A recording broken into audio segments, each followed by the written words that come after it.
Carlos Fernando Chamorro, bienvenidos a esta semana a todos los televidentes que nos sintonizan por Canal 12 y a las personas que nos siguen en línea a través de la plataforma de confidencial.com.ni en internet. Esta noche les presentaremos un reportaje especial sobre la migración de mujeres, jóvenes y madres de familia hacia España, un fenómeno económico y social que desde hace unos años se viene generando desde algunos pequeños municipios pobres del norte de Chinandega, Madrid y Nueva Segovia, hacia algunos destinos en España, particularmente Zaragoza y San Sebastián. Hablaremos de los 50 años del Instituto de Desarrollo INDE, y aquí en el estudio estarán con nosotros uno de sus fundadores, el ex canciller Enrique Dreyfus, y su presidente actual, Sergio Argüello. Y al final del programa, una entrevista con don Custodio López, sommelier español, uno de los mejores catadores de vino de Europa. Empezamos con el análisis de las noticias en nuestro informe semanal.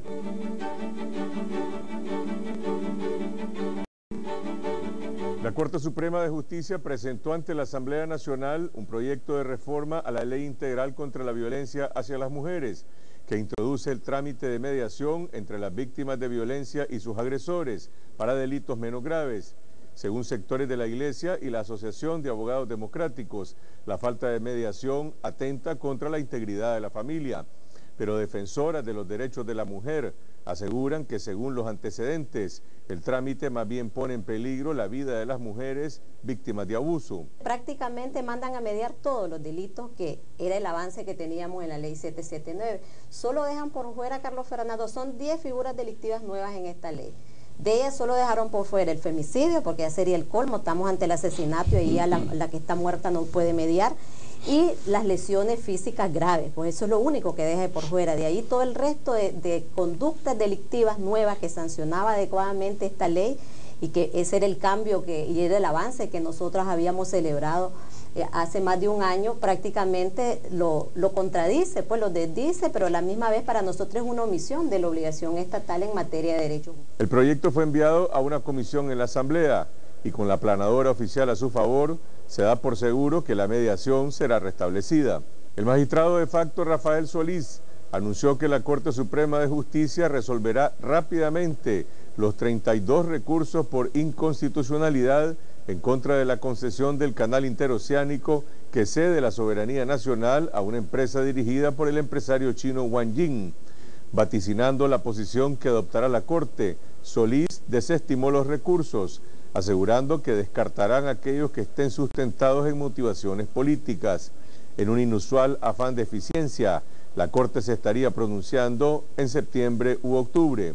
La revelación de que el coronel en retiro Lenín Serna ejerce como coordinador político del FCLN en la Corte Suprema de Justicia fue rechazada como una calumnia por este poder del Estado.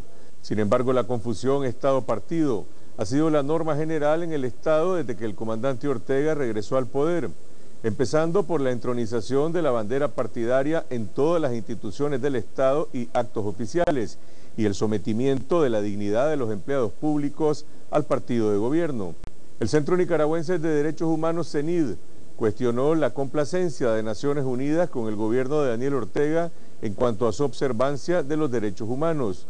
Una delegación del Alto Comisionado de Derechos Humanos de la ONU visitó Nicaragua para presentar al gobierno los requisitos del examen periódico universal. Pero las anteriores recomendaciones de la ONU sobre protección de defensores de derechos humanos, transparencia, libertad de expresión y prevención de violencia contra las mujeres han caído en saco roto. Los empresarios Álvaro Montealegre, Roberto Bendaña y Hugo Paguaga están siendo investigados por estafa y malversación de fondos en el Ministerio Público, tras haber sido denunciados por las hermanas religiosas de la Orden Teresiana. Los empresarios ofrecían un 7% de intereses a los depositantes en un fondo de inversiones. Sin embargo, el dinero era utilizado para financiar sus empresas particulares sin el conocimiento de los depositantes. Las hermanas teresianas presentaron una acusación por estafa de más de $500,000. Una segunda demanda de una familia leonesa suma casi $400,000. Bendaña asegura que él se retiró de la empresa hace 3 años. Por su parte, Montealegre prometió pagarle a las teresianas en los próximos días, pero estas sostienen que el Ministerio Público debe dilucidar sobre la comisión del delito. El poeta irlandés Seamus Heaney, ganador del Premio Nobel de Literatura en 1995, falleció a los 74 años de edad. Autor de Muerte de un naturalista, Heaney es considerado como uno de los más grandes poetas del siglo XX. Estados Unidos anunció que planea un ataque militar contra Siria, en represalia por el uso de armas químicas por el régimen de Bashar al-Assad contra sus opositores. Sin embargo, no hay consenso en la comunidad internacional. Rusia y China bloquean cualquier acción conjunta de las Naciones Unidas y el Parlamento británico vetó cualquier involucramiento del Reino Unido. El secretario de Estado de Estados Unidos, John Kerry, presentó pruebas del uso de armas químicas que habrían cobrado la vida de 1.400 personas, incluyendo 400 niños en Siria. En un mensaje televisado a la nación, Obama anunció que someterá a la autorización del Congreso de su país su decisión de lanzar un ataque militar contra Siria, que podría ocurrir en cualquier momento. Obama aseguró que no enviará tropas a Siria e insistió en que el uso de armas químicas por parte del dictador el-Assad es un reto a la comunidad internacional que no puede quedar en la impunidad. Tras una reflexión detallada, ha decidido que Estados Unidos tiene que emprender acciones militares contra el régimen sirio. No será una intervención abierta ni pisaremos el terreno. Nuestra acción será limitada en duración y ámbito. Siempre creí que nuestra fuerza no solo radica en nuestro poder militar, sino en nuestro ejemplo de un gobierno del pueblo, ejercido por el pueblo y para el pueblo. Por eso tomé la segunda decisión. Solicitaré la autorización para el uso de la fuerza a los representantes de la nación norteamericana en el Congreso. Estas son algunas de las noticias que tuvieron más impacto durante la semana. Vamos a una pausa y regresamos con la historia de la migración de mujeres de los pueblos pobres de las Segovias hacia España.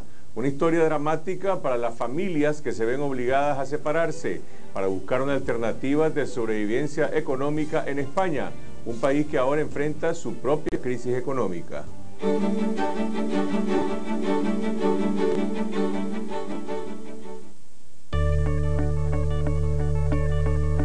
El talento de tus hijos se perfecciona si les enseñas determinación. Indícales el camino.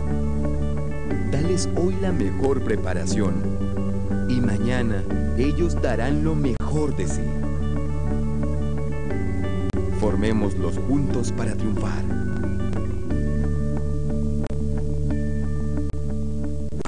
Aspira a más. ¿Y vos qué pensás? En algunas ocasiones creo que es lo mejor. Tal vez cuando sea una violación de una niña de 12 años. Por una malformación congénita en su bebé, yo creo que es mejor. ¿Cómo va a morirse la mujer y dejar a su otro hijo? Nace el niño y muere la madre. La ley no mira. ¿Y mis hijos? Si la vida de la madre está en riesgo. Obligarle que ella pueda parir, no se puede. Debería de ser legal. No es lo mismo que me lo cuenten a que lo viva. Aborto terapéutico. ¿Y vos qué pensás? Escuchando tu música favorita.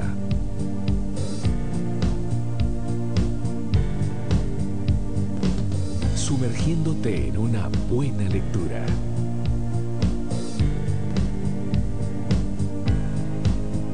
O disfrutando una charla amena con tus amigos. Siempre encontrarás la forma de relajarte. Tómalo con gusto. Deleítate con Selecto. Café molido 100% puro. Confidencial, el diario digital de más rápido crecimiento. Todo lo que tiene que saber en un solo lugar. Noticias, análisis y entretenimiento. Conéctese a confidencial.com.ni.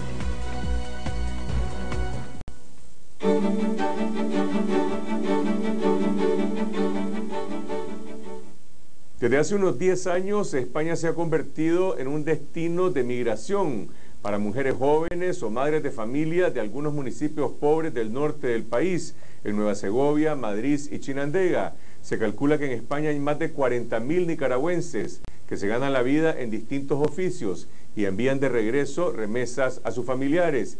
Y la mayoría residen en ciudades como San Sebastián y Bilbao en el País Vasco y en la ciudad de Zaragoza, en la comunidad autónoma de Aragón. Álvaro Navarro viajó hasta Totogalpa, Somoto y San Lucas. Conversó con los familiares de estas familias divididas y con los que residen en España. Entrevistó a autoridades locales y a expertos en el tema de migración y nos cuenta la historia. Argeris tiene 3 años y resiente la ausencia de su madre. También es la que menos entiende por qué no está a su lado. Su abuela y su hermana Milena, de 14 años, hacen lo posible por llenar el vacío. Sí ha cambiado un poquito porque usted sabe que no es con la misma persona que nos hemos criado todo el tiempo. Entonces hay que acostumbrarnos. Milena ayuda a su abuela en un pequeño taller de piñatas. Con su ingenuidad infantil, Argeris no puede disimular la nostalgia. Hace 4 meses, María Teresa dejó su vida en el municipio de San Lucas, departamento de Madrid, para viajar a San Sebastián. En esta ciudad del País Vasco, en España, esperaba encontrar un trabajo que le permitiera ahorrar dinero y construir un hogar para sus hijas.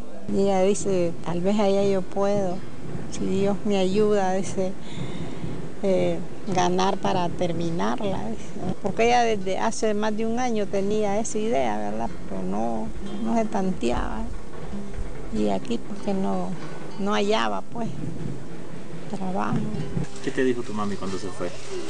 Que no nos afligiéramos, que ella iba a trabajar, que mi mamita nos iba a cuidar, que nos portáramos bien y que nos iba a estar llamando. Esa es la promesa de centenares de madres, hermanas, hijas y esposas que todos los días salen de San Lucas y otros municipios de las Segovias a buscar mejores horizontes en el viejo continente. Y han ido bastantes ahí, de las comunidades también, porque aquí no hay pues de qué, dónde trabajar. Pues. 983. Azucena López vive en el sector 23 de Somoto. Es maestra titulada y técnica en sistemas, pero los bajos salarios y los apuros económicos de su familia la obligaron a emigrar hacia España en 2 ocasiones. Regresó por la presión emocional de sus hijas pequeñas. Eso me hizo regresarme, ¿verdad? El distanciamiento también, que yo no estaba acostumbrada a andar lejos de mi país y mucho peor de mi ciudad, pues. Entonces eso a uno lo ata a venirse de regreso. Pero el fantasma de la migración sigue desmembrando a su familia. Hace 3 meses viajó mi hija, ¿verdad? Por motivos de problemas económicos que tenemos para un niño que presenta problemas de salud. Nació con una malformación congénita, donde hubo que cortarle su piecito porque no había otra forma de salvarle su pie, ¿verdad? Y eso pues nos acarrió muchos gastos. Así le tocó el turno a Maciel, la madre de Diego. El niño tuvo que adaptarse a vivir con su abuela en Somoto. La prótesis que usa para caminar cuesta $2.500 al año. A su madre le resulta imposible costearla con el salario mínimo de Nicaragua, estimado en $135 al mes.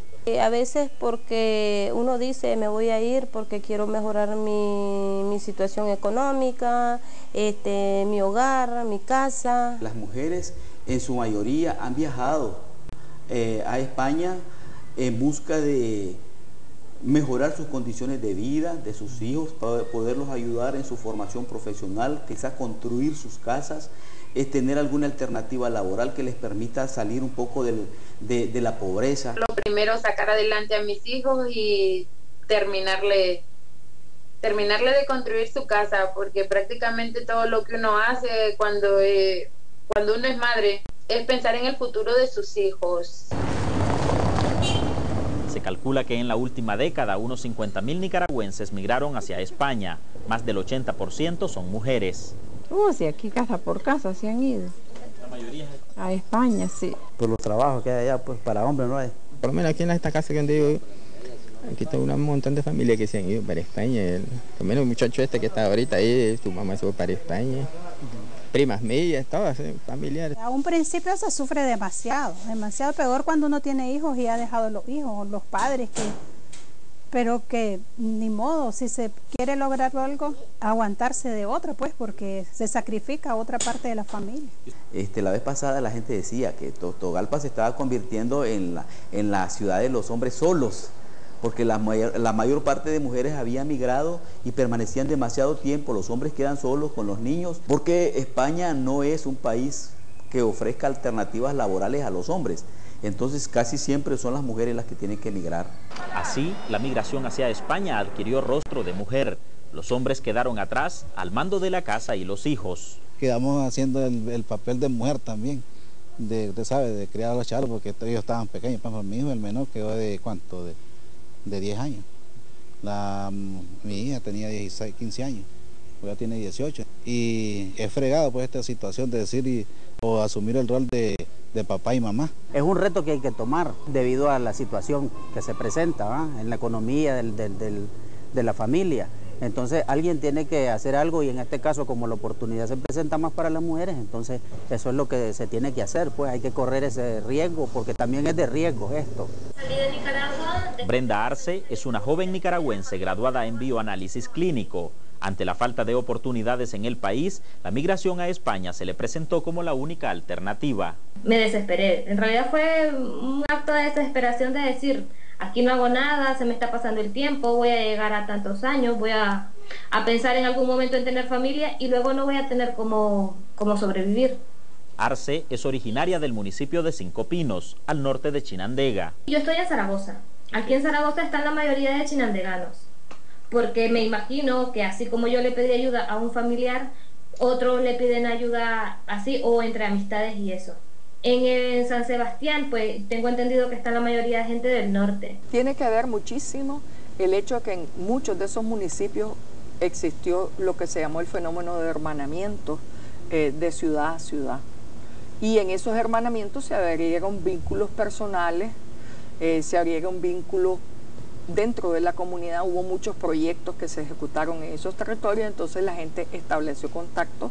Para cubrir los costos del viaje, las migrantes deben pasar por un sacrificio extraordinario. Tuve que dejar mi casa empeñada, ¿verdad? Hay que ver que prácticamente uno va a España a ganar para pagar el préstamo que lleva de los prestamistas, de los que prestan el dinero, pues le pagan $3.000 y viene pagando casi 6.000 y pico. Así se van, siempre se van endeudadas, así se fueron las mías. Y algunas veces la cosa se vuelve todavía más cruda cuando al llegar a España son devueltas y su situación de pobreza se les agudiza. En algunas ocasiones mujeres que han tenido que perder su bien, que es su casa. Las que logran llegar y quedarse enfrentan sus propias dificultades. Ya después uno es ilegal, pues. Sí. Así se quedó usted también. Así me quedé yo ilegal trabajando. Entonces los contratos allá se los hacen de acuerdo a cuando ya uno tiene 3 años. Las migrantes le devuelven a Nicaragua los recursos que el país no puede brindarles a ellas. Según los registros del Banco Central, el año pasado unas 14.000 personas radicadas en España enviaron cerca de $58 millones en concepto de remesas. Las remesas originadas en España participan con el 6% en el total de las remesas de casi 1.015 millones de dólares registradas en 2012. Pero la crisis española ya está afectando a los migrantes. En el primer trimestre del 2013 entraron al país casi $2 millones menos que durante el mismo periodo del año pasado. El endurecimiento de los controles migratorios y la crisis que sumerge a España en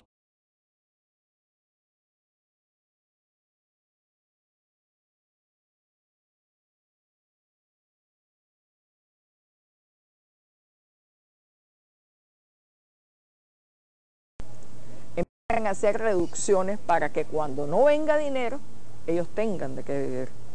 Porque no podés hacer un cálculo que $300 o $400 o $800, como hacen algunos envíos, te los van a enviar en diciembre. Por lo menos habría que meditar en el mejoramiento de su vivienda o en la compra de otros activos fijos que permitan mejorar el nivel de bienestar, las condiciones de vida de esa población que goza del recibo de las remesas. Los migrantes que buscan regularizar su situación migratoria en España no reciben la ayuda que necesitan de parte del Estado de Nicaragua. Porque el consulado nos queda hasta en la capital, hasta Madrid. Tenemos que viajar 4 horas y a veces, somos personas que trabajamos internas y si nos dan permiso serán 2, 3 horas, pero solo para viajar ahí son 4 horas, o sea que son 4 y 4, 8 horas, o sea, perder un día de trabajo por completo. Hay que ver este tema como un asunto de ejercicio de derecho de la población migrante. No solamente el tema de que tiene derecho a tener su cédula porque es nicaragüense, sino porque si no tiene esos documentos, le van a pagar mal, van a hacer lo que quieran con él, no va a poder hacer un contrato laboral, no va a poder tener residencia, es decir, un problema de en qué calidad está migrando.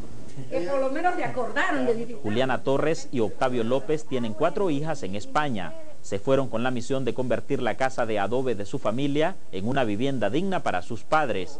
La nueva casa tiene 2 plantas y cuenta con 13 habitaciones. Solo era una pieza aquí, los cuartitos que dormíamos y este corredorcito que nos servía siempre de sala. Por eso el sentido de ellas no quisieron que borráramos este corredor, ¿verdad? Porque aquí nos reuníamos todos para Navidad, aquí era donde hacíamos las cenas, las alegrillitas y los cuartitos que dormíamos, pero eran de tierra. Cuando llovía se mojaba muchísimo. Lo que se ha gastado ahorita, porque yo llevo la contabilidad en facturas, son como 1.700.000 pesos. Usted va a encontrar edificios, construcciones de estilo europeo, español, y unas casas preciosas que las mujeres han construido. A grosso modo nosotros tenemos, ¿verdad?, desde el área de servicios municipales, donde vemos la parte de que damos los permisos de construcción, ¿verdad?, para viviendas o para comercio, sí tenemos alrededor de unas 500 familias, pues. En muchos casos, el bienestar material se consigue a costa de la desintegración familiar. Los niños es posible que anden con dinero en la mano, en la bolsa, anden con celulares caros, pero la parte afectiva se ha perdido. Y después vienen los embarazos, otras cosas también, que la droga, todo eso tiene que ver mucho con la inmigración aquí en Somoto. Las mamás o los papás que están fuera del país tratan de compensar su falta con la remesa. Es decir, no estoy yo, pero te mando para una computadora, te mando para el mejor teléfono. Entonces eso ha traído una pérdida de autoridad en el resto de la familia. Entonces los tutores no tienen autoridad. Y eso obviamente genera problemas de conducta que luego se van volviendo cada vez más grandes. Ocurre cuando existen las siguientes condiciones. 1, que la madre o el padre que salió no habló claro con el niño. No le explicó qué era lo que ocurría. 2, cuando la persona que fue dejada como encargada no se le cede la autoridad suficiente por parte del padre o madre que se va para que ejerza el control y la autoridad ante el niño. Los nicaragüenses dispersos por el mundo no pierden la esperanza de que pronto estarán de regreso. No sé, yo creo que voy a poner un puesto de fritanga allá o lo que sea, pero regresar a hacer mi vida en Nicaragua. En San Lucas, Milena cierra su jornada con un deseo que estremece. Que le vaya bien en su trabajo y creo que el día que venga va a ser el día más feliz de mi vida. En muchísimos hogares en todos los departamentos del país, centenares de niños esperan con ansias el regreso de sus madres que han tenido que emigrar. Mientras tanto, queda planteada la exigencia al Estado nicaragüense que debe garantizar a nuestros migrantes las condiciones mínimas para su regularización y que puedan así acceder a oportunidades laborales en condiciones más dignas. No es posible que los consulados o nuestras embajadas ignoren las demandas de atención a los nicaragüenses en el exterior, mientras el país aprovecha más de $1.000 millones anuales que estos envían como remesas a sus familiares. Vamos a una pausa y regresamos con Enrique Dreyfus, fundador del INDE, y Sergio Argüello, su actual presidente, a propósito del 50 aniversario del Instituto Nicaragüense de Desarrollo.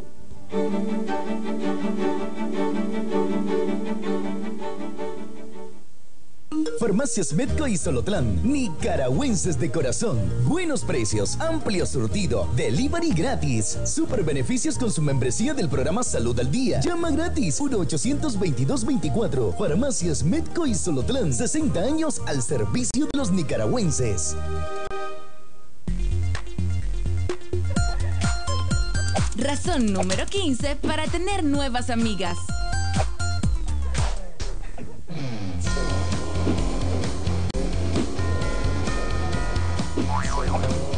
Cuando tus amigas cambian de interés. Conoce miles de nuevos amigos. Suscríbete a Amigos Movistar y diario recibí gratis 2 contactos de la edad y género de tu preferencia. Envía a Amigos al 144. Movistar, compartida, la vida es más. Todo comienza con un sueño de 2, queriendo ser 3, con la necesidad de un rinconcito para poder soñar juntos, un jardín para sembrar esperanzas y un comedor amplio para compartir historias. Ese espacio donde podés ser vos mismo y expresarte con libertad. Al final sabemos que solo hay algo mejor que estar en casa, estar en tu casa. Préstamo de vivienda. BDF. Simplifícate.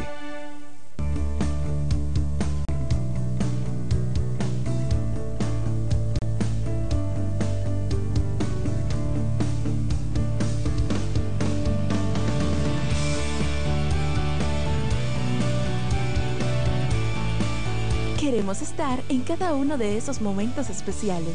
Por eso, lo que más nos importa es la ilusión que te llevas. Llena tu vida de ilusión. Sin Man, es tiempo de vivir.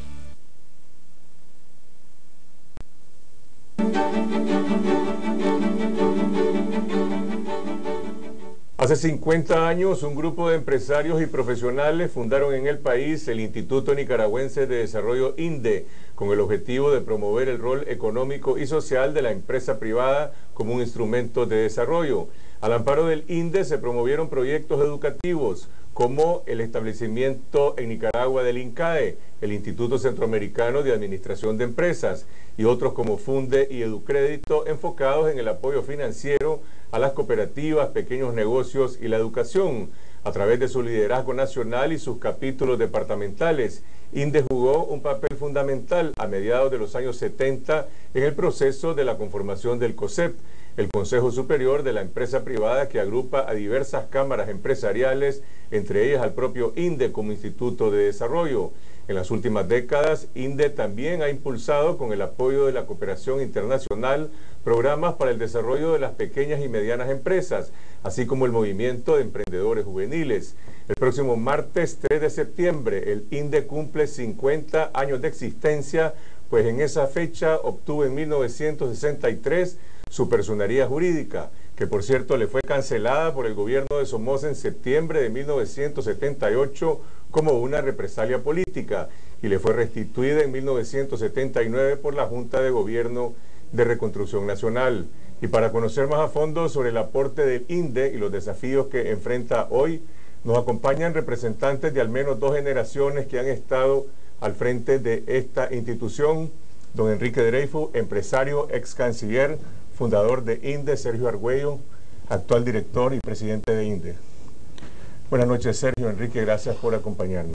Gracias por invitarnos. Muchas gracias. Los fundadores de INDE en 1963, en ese grupo en que estaba usted y otros empresarios como Danilo Lacayo, Roger Juan Palavicini, otros ya fallecidos como el arquitecto Samuel Barreto, el ingeniero Enrique Pereira, en ese momento, ¿qué se proponían? ¿Qué visualizaban? Bueno, el INDE en ese momento era el brazo social del sector privado. O sea, este grupo de personas eran empresarios, profesionales, activos en diferentes actividades, pero que tenían una cosa en común, creo yo, ahora que se está evaluando, y eran los valores. Todos teníamos los mismos valores. Por eso yo pienso hoy en día que el INDE, Instituto Nicaragüense de Desarrollo, debería de una institución que se diferencia de todas las otras por su representatividad a nivel nacional y a nivel sectorial, ¿verdad? Pero al mismo tiempo el INDE era una asociación de empresarios. En torno al INDE se gestaron y se formaron otras cámaras. Los líderes del INDE pasaron a ser también los líderes primeros del COSIP y del COSEP. Sí, teniendo en mente que la representatividad, para que fuera correcta y genuina, debía de obedecer al aporte del Producto Interno Bruto que hacía esa actividad.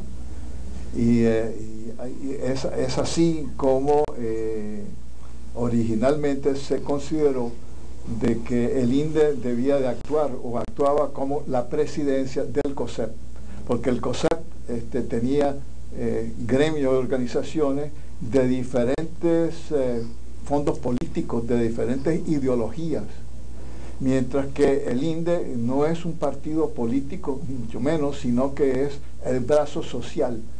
Y el INDE, los éxitos que ha tenido, es la credibilidad que tiene,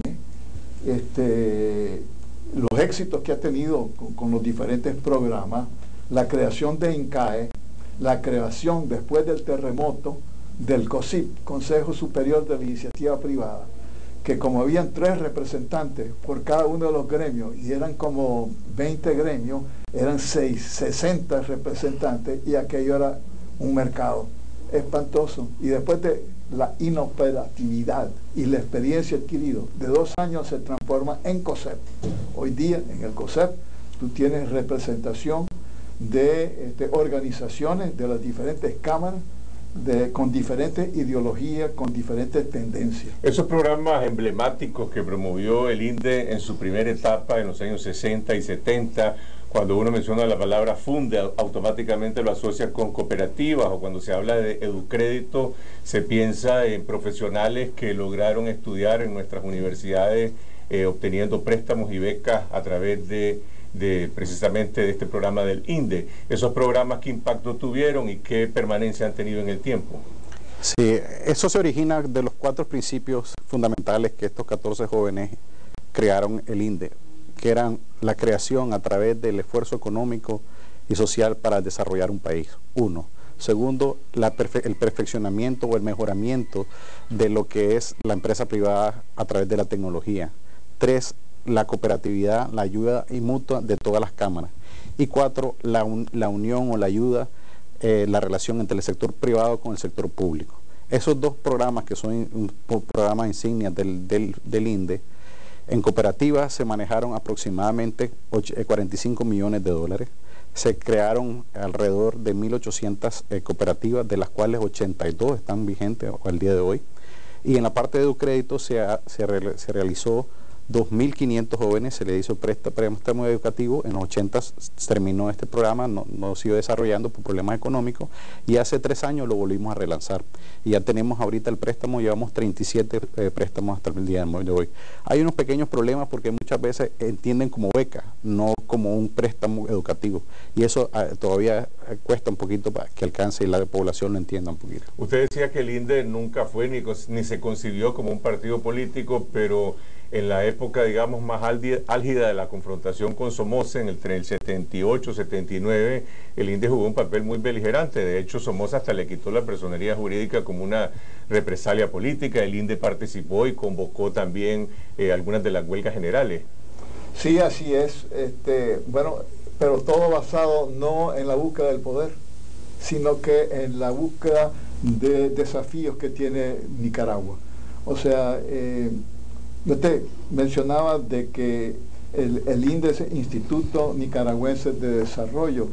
Hoy en día la experiencia nos dice que debería llamarse INDEA, Instituto de Desarrollo Nicaragüense de Desarrollo Autosuficiente. La experiencia nos ha dicho que si no sos autosuficiente, no generas tus recursos, vos mismo estás condenado a morir. Eso es importante. Otra cosa que es importante, el entorno mundial ha cambiado, es otra cosa completamente. En aquella época el entorno era Nicaragua como un país y Centroamérica, que estaba en movimiento. Hoy en día el entorno, lo que sucede en China nos afecta, lo que sucede en Europa nos afecta, la relación. Antes, si en los Estados Unidos estornudaba, aquí nos daba catarro. Hoy si en los Estados Unidos estornuda, aquí nos da pulmonía. El entorno es totalmente diferente. A propósito de la autosuficiencia, INDE se asocia con programas de cooperación externa. Los empresarios, los grupos empresariales tienen algún involucramiento, digamos, en apoyar, en financiar programas del INDE, o todo depende exclusivamente de apoyo externo. Tenemos dos fuentes de financiamiento. Uno es a través de la ayuda internacional, a través de organismos, y la segunda a través de nuestros socios, que son personas naturales y personas jurídicas, las cuales se establece una cuota mensual Y después para ciertas actividades se ha hecho solicitudes de cuota extraordinaria y de ahí no funcionamos. Y también tenemos un pequeño capital semilla que nos donó la GTZ y eso lo hemos logrado mantener, y tenemos una financiera que se llama FINDE, que es donde hacemos préstamos crediticios, y tenemos alrededor de 2,5 millones en cartera prestándole a la MIPYME. ¿Cuántos socios tiene INDE? Es decir, ¿cuántos capítulos, cuántas personas lo integran? En este momento tenemos 7 capítulos, tenemos en León, en Masaya, Granada, en Rivas, tenemos en Chontales y en León, ya dije, en Managua. Y tenemos alrededor de 550 socios, que es lo que tenemos entre personas naturales y personas jurídicas. En la época que tuvimos mayor cantidad de socios, tuvimos 1.200, y esa es la idea, dentro de este plan estratégico de relanzar el INDE, estamos tratando de volver a invitar a todos los empresarios jóvenes a que sean partícipes del cambio en Nicaragua, que el rol del empresario cambie, que el rol sea un empresario más activo.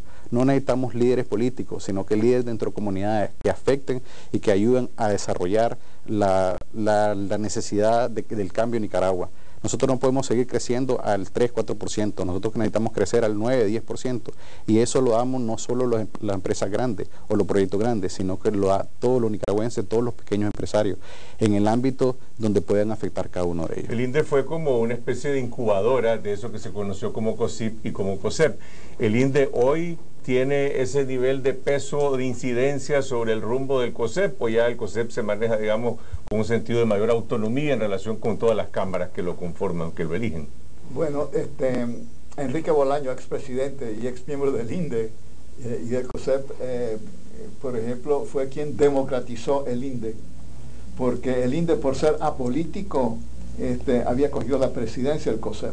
Pero cuando llega, un poco antes que llegara Enrique Bolaño a la presidencia, cuando él ingresa a formar parte del INDE, él dice que no es una manera democrática de manejar la cosa empresarial, sino que debía ser entre los miembros del COSEP que se debía de elegir, y así es como está.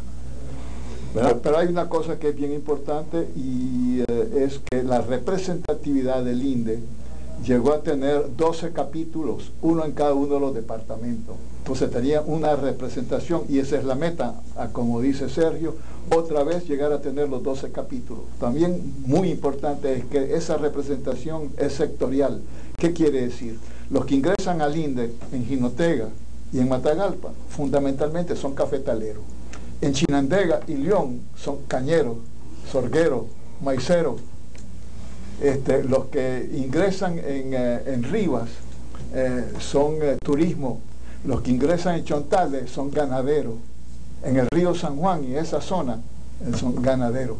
Entonces hay a nivel local, hay una representatividad que no tiene ninguna otra organización. Hablemos del rol del sector privado a propósito de lo que señalaba Sergio, lo que promueve el INDE, una participación activa, beligerante, no política partidaria del sector privado, pero con un compromiso con el desarrollo del país. En el contexto actual, con el gobierno de Daniel Ortega, en ahora su tercera presidencia electa inconstitucionalmente, en un nuevo entorno, hay señalamientos de que el sector privado y sobre todo los grandes grupos económicos del país tienen una relación muy complaciente con el poder, en el sentido de que, aunque tienen un discurso a favor de la institucionalidad ha sido demolida en el país, y los grandes empresarios se entienden de tú a tú con Daniel Ortega en su oficina o en reuniones y resuelven directamente las cosas. ¿Qué peso tienen gremios como el INDE dentro de ese contexto? Es decir, ¿están de acuerdo con que esa debe ser la norma del comportamiento del sector privado? Debe ser diferente. Eso es muy interesante tu pregunta, Carlos. Eso es una cosa que hemos hablado, conversado dentro del seno del INDE y dentro de la función hacia futuro que quiere esta institución. Como decía don Enrique anteriormente, las situaciones o los momentos históricos son cada quien es diferente. En este momento, lo que nosotros hemos entendido o entendemos que es lo que es más conveniente para Nicaragua y para el empresariado es la estabilidad. La estabilidad para poder seguir desarrollándonos, desarrollando el sector empresarial, desarrollando la fuente de empleo, las inversiones. ¿Cómo se define la estabilidad? Porque Hay gente que dice que Ortega le está dando estabilidad al país porque tiene todo controlado. Hay una centralización del poder que se extiende incluso al ejército y la policía. No hay autonomía del poder judicial y sin embargo dicen, bueno, pero tampoco hay huelga porque Ortega tiene controlados los sindicatos y algunos dicen no de estabilidad. Mira, para complemento a lo que acaba de decir Sergio, a nosotros nos parece que cuáles son los desafíos que tiene Nicaragua en el área donde nosotros tenemos una incidencia fundamental: la producción, la exportación, la relación con Europa. Y hay una cosa clara, es que solo entre la unidad de sector público y sector privado, solo así se van a resolver y se van a reducir el nivel de pobreza, el nivel de inequidad, donde muchos tienen poco y pocos tienen mucho, el nivel de obtener recursos. ¿Por qué? Porque tiene que ser una mezcla, para resolver esos problemas, tiene que ser una mezcla de productividad y de infraestructura. Nosotros, a los otros movimientos, alianzas que se están dando y que están de moda, nosotros a través de nuestra distribución de elementos le damos la plataforma, pero la infraestructura de energía, de puertos, de carretera, de agua, luz, teléfono, eso es el gobierno el que maneja eso. Y en efecto, muchos países que han tenido éxito enseñan que hay una relación sinérgica entre el sector público, el sector privado, sobre la base de una plataforma democrática. Ahora, algunos de los temas que están en debate aquí es cuál es el rol del sector privado en la relación política con el gobierno. Por ejemplo, el sector privado aparece aquí colegislando muchas de las leyes fundamentales, a veces pasando incluso por encima de la Asamblea Nacional, ¿sí? Se reúne el COSEP con el gobierno y la Asamblea llega a endosar leyes, es decir, el sector privado puede representar a toda la sociedad, incluso pasando por encima de los partidos políticos, no está de alguna manera cruzándose la raya. En este momento, yo creo que el rol que ha tenido que tomar el COSEP, en este caso, como en la formación de leyes y en beligerancia en el tipo de acuerdos con el gobierno, es por la falta de liderazgo de la oposición, la falta de liderazgo de los partidos políticos. Esa es la verdad. La verdad es que por eso es que le ha tocado al COSEP en este momento tener ese rol.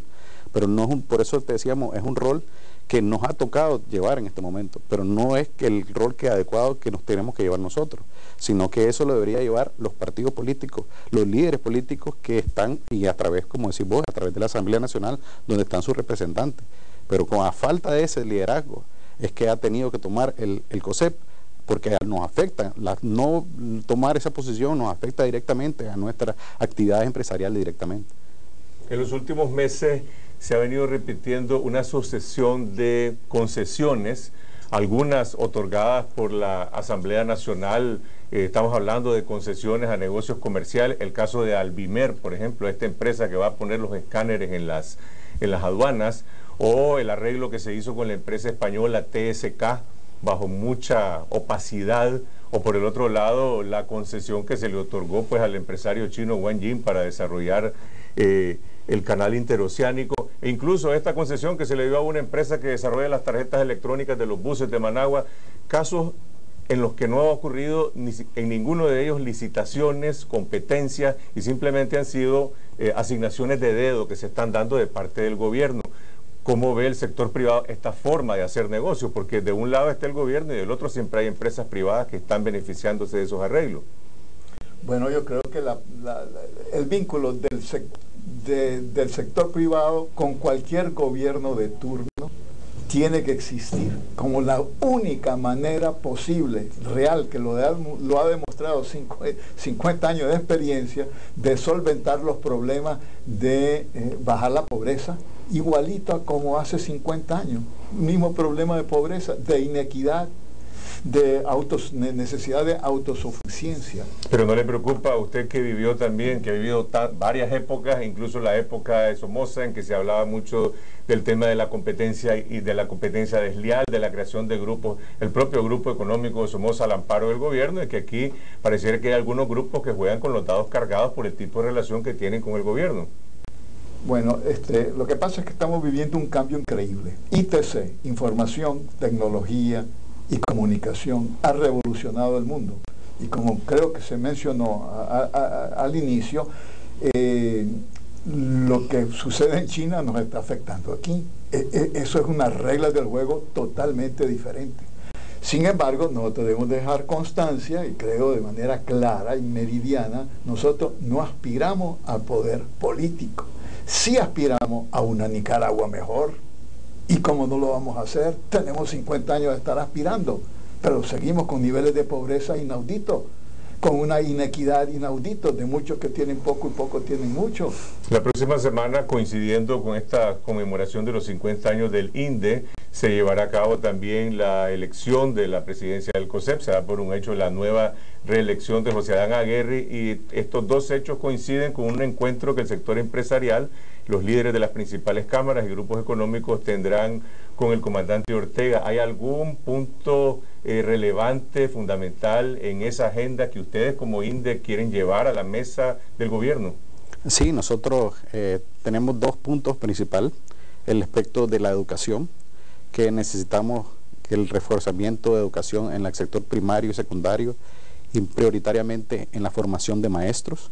Es necesario que para que queremos crecer necesitamos mejorar nuestra educación. Ese es el primer punto que llevamos sobre la mesa. Y el segundo es la seguridad. La seguridad en Nicaragua es uno de los principales tesoros que tenemos y necesitamos cuidarlo. Ven nuestros hermanos países vecinos, estamos muy mal en su seguridad, pero nosotros tenemos que hacer algo, tenemos que trabajar para esa seguridad, para que se mantenga, porque ya lo estamos viendo en aspectos turísticos, en aspectos en ciertos sectores donde se está perdiendo esa seguridad que nosotros tanto manifestamos que estamos mejor que los otros países. Ese es el segundo punto principal que nosotros te llevamos, que necesitamos mantener la seguridad para poder desarrollar nuestro país. Gracias, Sergio Argüello, director del INDE, don Enrique Dreyfus, fundador. Nuestras felicitaciones con estos 50 años de el INDE. Vamos a una pausa, regresamos con don Custodio López Zamarra, sommelier del restaurante Salacaín en Madrid, un singular catador de vinos y probablemente uno de los mejores de España. Ya regresamos.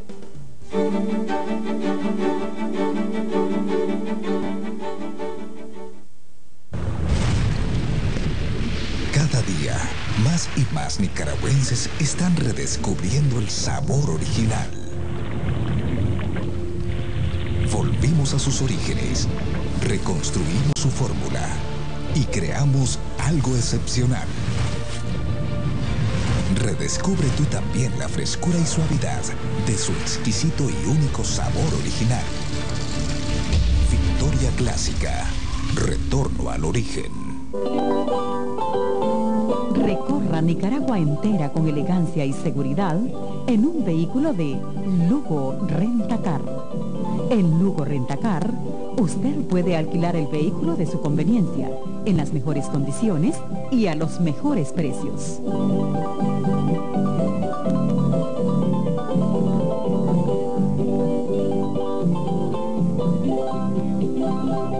Hasta donde usted quiera llegar, Lugo Rentacar.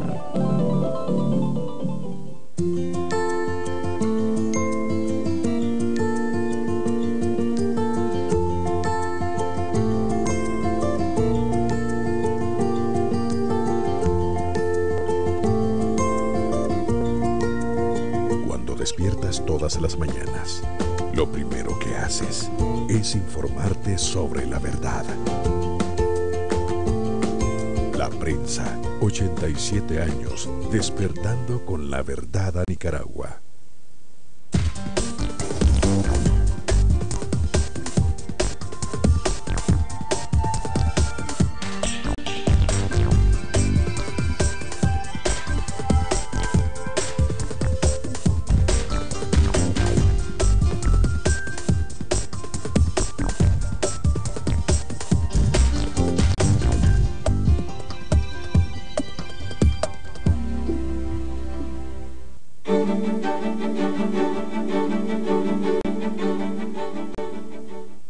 Y ahora vamos a hablar de la cultura del vino con don Custodio López Zamarra, sommelier del prestigioso restaurante Salacaín en Madrid, un singular catador de vinos considerado como uno de los principales expertos europeos. López Samarra vino al país invitado por el grupo OCAL para brindar una asesoría a los principales restaurantes del país sobre la cultura del vino y de paso realizó 3 catas de vino en el Club Terraza, una sobre vinos blancos, cava y champán, otra sobre vino tinto de crianza y la tercera sobre vinos tinto reserva. Dana de Vilches estuvo en esa cata y nos cuenta la historia. El matiz que deja un poquitín en la copa, la lágrima, que eso es la glicerina, el alcohol, nos deja una señal también, y el muslo, ellos llaman pierna, nosotros en nuestra metodología en España decimos muslo, es un vino que tiene muslo. Lógicamente cuanto más alcohol tiene, más señal nos va a dejar de alguna forma en la copa, ¿no? Un vino con un alcohol muy bajo prácticamente no deja ninguna señal, ¿no? Por lo tanto, este es un vino de buena lágrima y buena pierna. El español Custodio López Samarra es un reconocido catador de vinos. Es un vino varietal, esto es un vino didáctico totalmente. Durante esta semana, comandó la atención de los amantes del vino en 3 catas de esta bebida realizadas en Managua. Ser un buen catador, la memoria es fundamental. En la cata hay siempre una cura de humildad. Es importante percibir las sensaciones y recordar esas sensaciones de los vinos que hemos catado con anterioridad. No solamente hoy, sino en otros días, para intentar aproximarnos y acercarnos a la variedad de uva. En este caso, la Cabernet Sauvignon. El que solo se bebe el vino sin pensarlo 2 veces, se está perdiendo de un mundo de sensaciones especiales. Por el color podemos averiguar o podemos, digamos, un poco acercarnos un poquitín a la edad, exactamente igual que las personas. Dependiendo, viendo a las personas, podemos acercarnos más o menos aproximadamente. En el tema del vino ocurre exactamente igual. Es un vino de aspecto muy juvenil, muy jovial, de mucha frescura y está un poquitín más cubierto. Esta ha sido una actividad extraordinaria que nos ha permitido conocer, y mañana seguimos, vinos no solamente de España, sino también de otros países, blancos, rosados, tintos, grandes reservas, cavas, champanes, y creo que eso es una cultura del vino que se está dando a conocer en Nicaragua. Nicaragua no produce vino, por eso el culto a esta bebida no está tan desarrollado, pero poco a poco las cosas están cambiando. En 1991, vos ibas a una fiesta en Nicaragua, no había vino, nadie tomaba vino. Ahora, digamos, en todas las fiestas hay vino. Ya hemos dado la vuelta, hemos hecho un cambio enorme. En Nicaragua ya la cultura del vino ya se implantó. La visita de Custodio López Samarra nos muestra que tenemos un mundo por descubrir, oculto en cada botella de vino.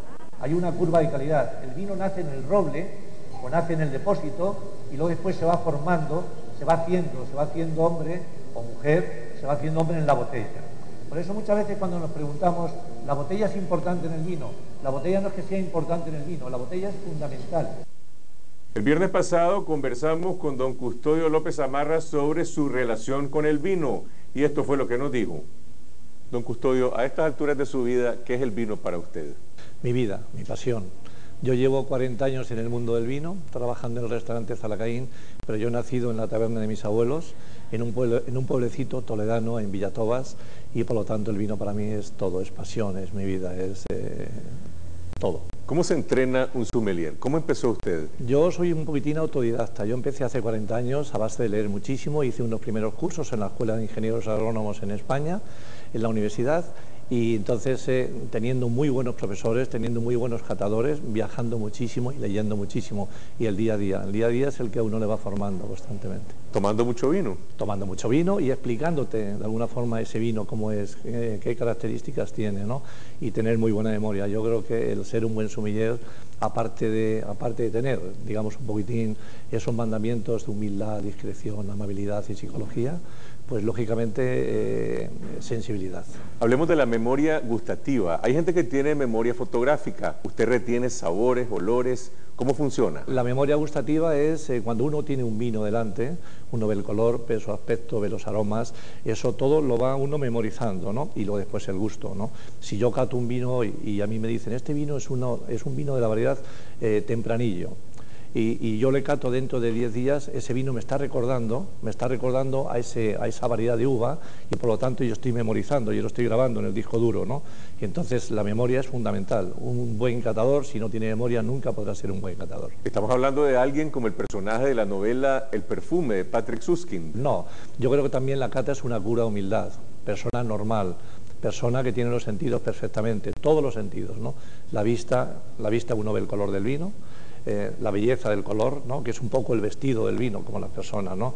El olfato es lo que de alguna forma son los primeros síntomas que nos transmiten un poquitín el ver qué tipo de vino, qué tipo de variedad, de qué tierra, de qué zona, ¿no? Y el gusto, en el gusto hay varios sentidos, ¿no? Está el tacto y está también el sentido, digamos, gustativo, que también es importantísimo, es lo que suma prácticamente todo, ¿no? Y el sentido del oído. El sentido del oído, ahí nosotros tenemos varios clientes que son invidentes, que cuando el vino está cayendo en la copa, me dicen, este vino es ligero o este vino tiene cuerpo, porque el ruido al caer en la copa es totalmente diferente, ¿no? Y el sentido del oído cuando se brinda, ¿no? El sonido del cristal. Usted trabaja para los consumidores de vino, no para los productores. No, yo trabajo para los clientes. Nosotros de alguna forma somos las personas que cerramos el ciclo del vino en el restaurante. Nosotros, a través de la dirección de Carmelo Pérez, que estamos juntos los dos aquí, pues nosotros tenemos nuestra bodega, hacemos la compra, tenemos la conservación, el tratamiento, la rotación, para que luego después en la mesa el cliente pueda disfrutar absolutamente de todas las bondades del vino. ¿Y cómo le puede recomendar un vino a una persona si usted no conoce sus gustos? Claro, pues por eso la psicología es fundamental, es uno de los sentidos importantísimos, ¿no? La psicología, hablando brevemente con ese cliente, uno tenemos que darnos perfectamente cuenta qué tipo de vino le puede gustar, en breves palabras. ¿Qué tipo de vino le gusta? ¿Le gusta un vino ligero? Para este plato le va muy bien. ¿Quiere usted que yo le recomiende? Se pone en nuestras manos y con breves palabras nosotros nos tenemos que dar perfectamente cuenta qué tipo de vino le puede gustar. Entre tantos sabores y olores que le toca catar, ¿usted se puede equivocar? Totalmente, yo me puedo equivocar, pero siempre dejamos la última ventana abierta, siempre la ventana del cliente. El protagonista no somos nosotros, es el cliente. Si yo detecto que ese vino no le gusta a la persona que está sentada en la mesa, automáticamente tenemos la obligación de cambiarle el vino. Usted trabaja en uno de los mejores restaurantes de Madrid, el Salacaín, un restaurante de calidad. ¿Cuánto puede costar una buena botella de vino en ese restaurante? Hay un abanico importantísimo, un promedio muy bueno para tomar un gran vino, alrededor de los 30 euros. 30 euros que son unos 40 y algún dólar, ¿no? Ahí hay el abanico más grande en España de precio, está entre los 20-25 euros hasta los 45. Ahí tenemos un 70%, un 70% o un 75% de los vinos de gran calidad en nuestro país, en España, ¿no?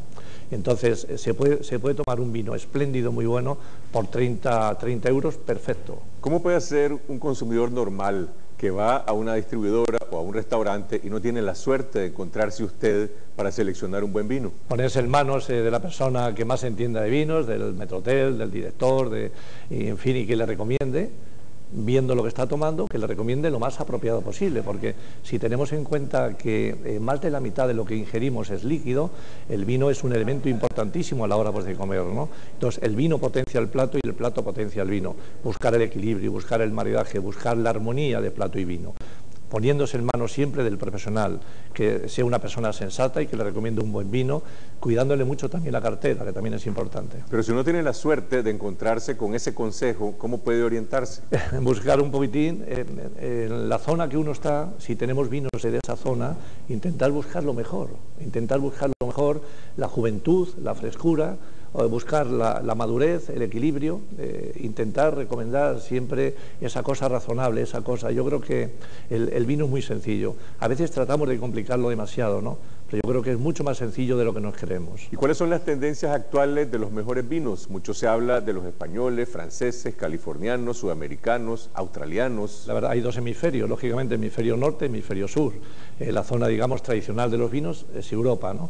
Pero, sin embargo, hay unos grandes vinos ahora, por ejemplo, yo he estado en Sudáfrica, he estado en Argentina, he estado en otras latitudes también, he estado en Estados Unidos, aunque no conozco California, pero conozco muy bien sus vinos, y entonces son tendencias de vinos con más fuerza, vinos vinos de variedades foráneas también, variedades que se han hecho en Europa y que en estos momentos se están haciendo vinos realmente muy interesantes en Argentina, en Sudáfrica, Nueva Zelanda, en Estados Unidos, en Chile también hay unos vinos realmente espectaculares y bueno, son totalmente diferentes a los vinos de Europa.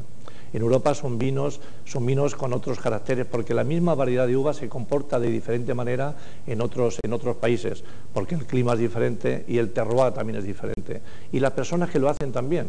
Hay 3 factores importantes para hacer un buen vino, que es clima, terroir y hombres o mujeres. En un país tan caluroso como Nicaragua, donde la cerveza se toma bien fría, ¿cuál es la temperatura en que debería tomarse el vino? Para el vino el vino es un ser vivo. El vino nace, crece y muere. Hay una curva de calidad y dependiendo cómo esté conservado. Ahora venimos de ver una bodega particular, no digo el nombre, que me ha fascinado, una bodega increíble, maravillosa, ¿no? A 14 grados y medio de temperatura, ¿no? Hacía frío, las señoras que venían con nosotros pues realmente tenían frío, con un 70% de humedad. El vino con esas temperaturas, por eso el otro día tuvimos una reunión con los grandes propietarios de restaurantes y de hoteles aquí en Managua, para que vean la familia. El otro día estuvimos en Ocal, y entonces en Ocal hay unas condiciones térmicas realmente maravillosas. Nos quedamos impresionados cómo estaban los vinos conservados a 14 grados y medio de temperatura, y lo que nosotros queríamos mandar el mensaje de que los restauradores, los hoteles, los sitios donde venden vino, que tengan el vino a la mejor temperatura posible, siempre rondando esos 14 grados, 15 grados de conservación. Y luego después en el servicio esos 17, 18 grados, ¿no? El vino se saca muchísimo mejor y el cliente lo va a disfrutar mucho más. Ayer tuvimos una cata aquí en el club y fue una cata maravillosa porque la temperatura de los vinos estaba realmente extraordinaria, espectacular, sí. ¿Y para usted cuál es la diferencia esencial entre el whisky, el ron y el vino? El vino es un producto de la vid, los espirituosos siempre son más peligrosos, lógicamente, porque son espirituosos, son alcohol. Son aguardientes. El otro día estuvimos en esa destilería fantástica que es Flor de Caña y de alguna forma nos quedamos impresionados y es una maravilla. Es una bebida de, digamos, un poquitín después de las comidas o también con los aperitivos, ¿no? El vino es para comer con él y los espirituosos es para reflexionar. ¿Cuál es su gusto personal? El vino que usted prefiere para usted y sus amistades. Yo prefiero siempre vinos. Yo tengo mi casa, tengo mi bodega, tengo la bodeguita particular, sencilla, modesta. Y entonces, dependiendo de la persona, si tengo algunos invitados en casa, yo saco el vino, siempre sencillos, ¿no?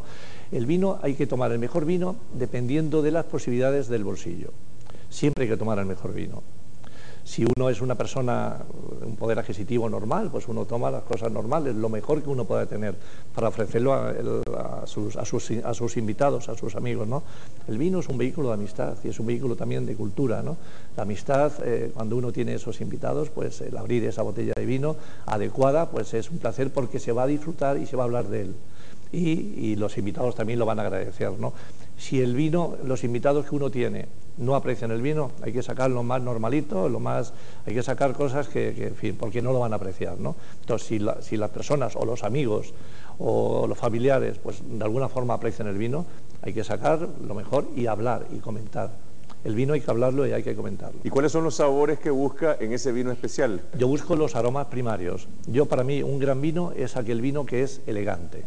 Para mí los vinos que no tienen elegancia, no tengan equilibrio, que no tengan tipicidad, para mí se quedan un poquitín cojos, ¿no? El vino tiene que tener señas de identidad. Esa identidad de un país o de una zona, de un terroir, ¿no? Y que el vino recuerde a la variedad de uvas, si es un tempranillo, si es un cabernet, si es un merlot, un pinot noir o si es una chardonnay, que me recuerde a esa variedad, que tenga señas de identidad, como todas las cosas en la vida, ¿no? Eso es lo que yo busco en un vino, pero fundamentalmente elegancia y equilibrio. Don Custodio, ¿y cuántas copas de vino le toca tomarse usted diariamente en su trabajo? Yo mi trabajo, pues cato todos los días, cuando está el restaurante lleno, pues aproximadamente unas 60 copitas, pequeñas copitas de vino, para catar el vino y para que llegue en perfectas condiciones al cliente que lo va a tomar. Nuestra cata es una cata más que nada buscando el defecto del vino. La virtud ya la conocemos, pero si el vino tiene algún problema, humedad, oxidación o evolución, no llega al cliente. Automáticamente rechazamos la botella, ¿no? Entonces, lo que pasa es que yo también asesoro a otras empresas, hago una guía de vinos, que es la guía de todo vino, en nuestros mejores vinos, y cato todos los días prácticamente de mi vida. ¿Eso significa una botella? Aproximadamente yo me tomo diariamente casi una botella de vino, por eso doy fe que el vino es una maravilla, junto con el ron, con el flor de caña. Y en este ambiente de vino y amistad que nos deja don Custodio López, llegamos al final de esta edición. Los invitamos a comentar este programa, enviarnos sus críticas y sugerencias a través de nuestra página en Facebook, que ya tiene más de 12.600 seguidores, o pueden escribirnos a la dirección electrónica semana.tv@gmail.com. Síguenos en Twitter a lo largo de la semana en la dirección @cfche, y nos vemos el próximo domingo aquí en Canal 12, siempre a las 8 de la noche. Mientras tanto, que pasen una buena semana. Buenas noches.